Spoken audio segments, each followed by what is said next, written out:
Marie-Odile Hecher, bonsoir. Bonsoir.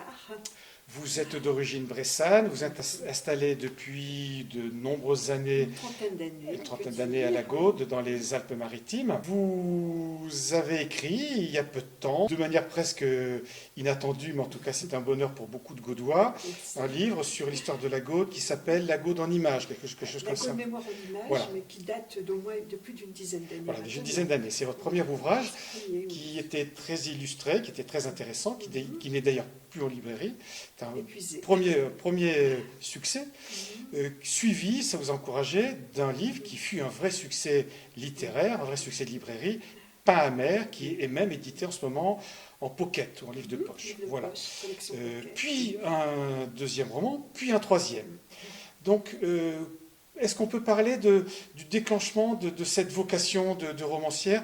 Qu'est-ce qui vous a conduit à attendre, enfin, qu'est-ce qui vous a fait attendre si longtemps? Puis qu'est-ce qui a déclenché, à un moment donné, ce besoin d'expression?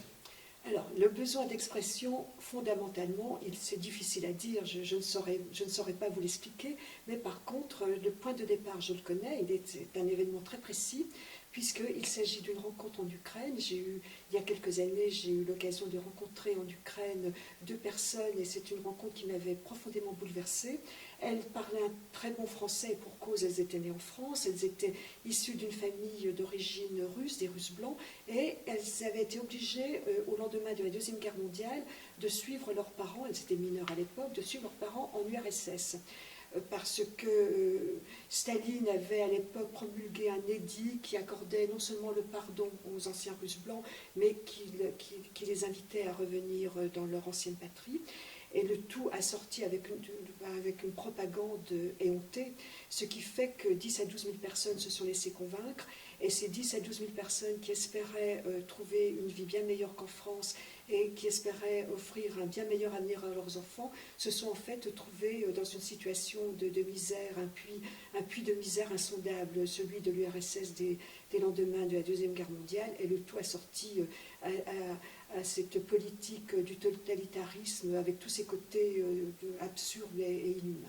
Donc, Bizarrement, excusez-moi de vous interrompre, bizarrement, c'est un fait historique important oui, qui a touché des dizaines de milliers de personnes, dont des voisins, puisque ça démarre de gens proches, tout à devant fait, soi. avance. Donc, et Alors, des dizaines de... bizarrement, Oui, pardon, excusez-moi, oui, je vous corrige, des dizaines de milliers, non, mais 10 à 12 000 personnes. D'après, d'accord, on ne sait pas c'est quand exactement même le bien. nombre, mais c'est Bon, quand même quelque chose de voilà. considérable. Oui. Voilà. Et ce fait historique avéré est très peu documenté. Vous êtes-vous penché là-dessus? Oui. Et ce livre, ce roman, Mhm. qui s'appuie sur ce fait historique, a connu un véritable succès en librairie. Oui, Est-ce c'est très que, littéraire, si je peux me voilà, permettre. donc, est-ce qu'il y a un amalgame entre le côté roman historique, révélation de pans sombres de notre histoire, parce qu'il y a quand même véritable dimension historique. Oui. Quel est dans tout cet amalgame, qu'est-ce qui a fait que ce livre a eu autant de succès? Alors, je crois que ce livre a eu beaucoup de succès parce que je crois que c'était un thème qui a touché beaucoup les gens. La privation de la liberté, bon, moi, c'est comme cela que je l'ai ressenti. Des personnes euh, prises en otage par l'histoire, des jeunes gens. Une jeune fille, elle avait 19 ans à l'époque, et je crois que c'est ce qui a touché en fait beaucoup les gens, ce qui m'avait beaucoup touché moi-même lorsque j'ai rencontré ces personnes en Ukraine. Elles avaient été, leur destin avait été broyé par l'histoire, par le régime du totalitarisme stalinien. Et je crois que c'est ce qui a en fait beaucoup intéressé les gens. Et la vie quotidienne également, parce que toute ma documentation m'a permis de faire revivre la vie quotidienne sous ce régime stalinien et dans une période de l'histoire particulière qui était les lendemains de la Deuxième Guerre mondiale, avec un cortège de misère qui est absolument insondable. En fait, vraiment quelque chose qu'on peut difficilement imaginer de nos jours. Et donc, encouragé par ce succès, vous produisez un deuxième roman Oui, et un petit peu différent. Et en fait, on vous remontez dans le temps. Et oui, puis, ça se situe pas tout à fait au même endroit, mais un petit peu. Donc, quel est le lien entre ces deux romans? Alors, c'est très simple parce qu'en fait, le lien, c'est tout simplement que l'héroïne principale de mon deuxième roman, qui s'appelle Le Serment de Maria, est en fait la grand-mère de l'héroïne principale de Palmer, qui s'appelait Marina. Donc, effectivement, j'ai remonté le temps et cela m'a permis de faire évoluer mon héroïne à travers toute la révolution bolchevique et également la guerre civile en Crimée, qui est un événement que l'on connaît relativement peu en France, en fait.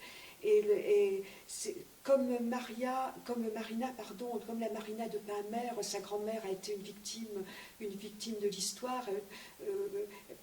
Elle, par contre, elle est restée sur place. Elle n'a pas voulu quitter la Crimée à un moment où elle aurait dû, parce que bon, sa vie en a été. La fin de la guerre civile a été quelque chose d'absolument terrible. Les Russes blancs qui sont restés en Crimée ont tous été massacrés. Enfin bon, je ne vais pas dévoiler l'histoire de Maria, mais disons qu'elle a mis sa vie en danger en refusant de partir. Donc là aussi, un succès en librairie. Donc on aurait pu imaginer que vous alliez continuer dans cette veine russe, toute histoire autour de la révolution bolchevique. Et puis, à la grande surprise, le troisième roman se déroule géographiquement complètement à l'autre bout du monde, à l'île Maurice. Tout à fait. Alors, qu'est-ce qui vous a conduit à l'île Maurice? Alors, ce qui m'a conduit à l'île Maurice, bon, j'avais envie de changer d'horizon, d'une part, et ce qui m'a conduit à l'île Maurice, en fait, c'était tout simplement pour des raisons familiales, parce que je suis liée maintenant à l'île Maurice par ma belle-fille qui est mauricienne, et je me suis fait un grand plaisir dans ce livre, puisque j'ai croisé les destins à la fois d'une héroïne mauricienne de l'époque du milieu du 19e siècle, de l'époque coloniale, avec un Bressan, puisque je suis d'origine bressane, et j'avoue que je me suis fait plaisir à croiser ces deux destins, et qui en fait symbolisent un peu les racines de mon petit-fils, qui est mauricien par sa maman et bressan, français bressan par son papa. Donc il y a toujours une continuité derrière tout ça.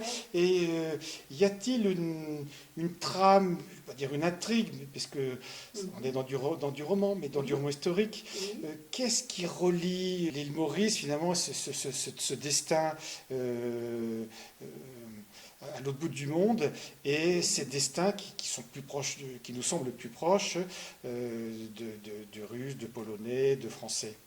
Alors, ce qui m'intéresse, ce que je mets en scène, en fait, ce sont des obscurs, ce sont des anonymes de l'histoire, souvent des gens, c'était le cas dans mes deux premiers livres, qui sont pris en otage, qui sont broyés par les événements de l'histoire.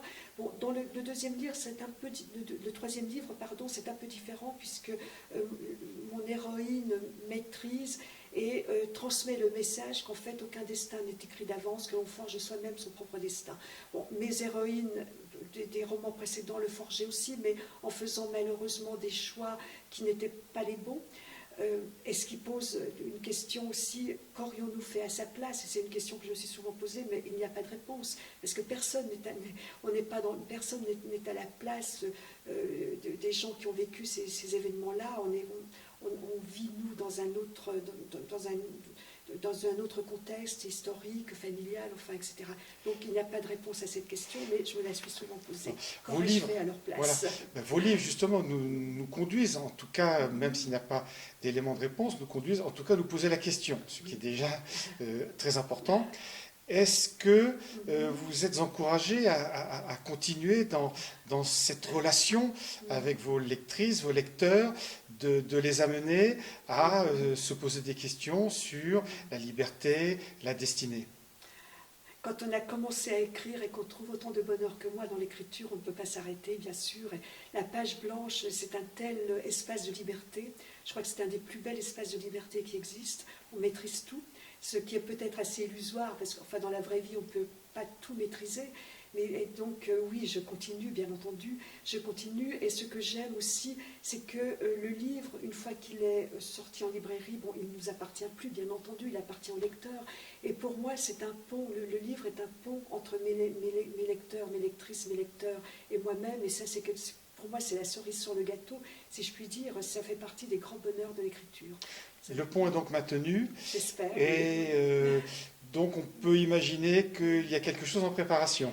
quelque chose en préparation, bien sûr, et je reste dans le même genre, c'est-à-dire le roman historique, et à nouveau avec le projecteur braqué sur des personnes anonymes de l'histoire. Ça se passera, je pense, pendant la période du début de l'épopée napoléonienne. Et avec, comme je vous disais, non pas en mettant le projecteur sur Napoléon, sur ses généraux, parce que ça ne m'intéresse pas beaucoup. Je préfère mettre en scène des personnages de la vie de tous les jours, des personnages très simples, des anonymes, des obscurs. J'imagine que vos lectrices et vos lecteurs attendent avec impatience ce 4e roman. Je ne sais pas, j'espère. Merci beaucoup, Marie-Odile Lachaire. Merci à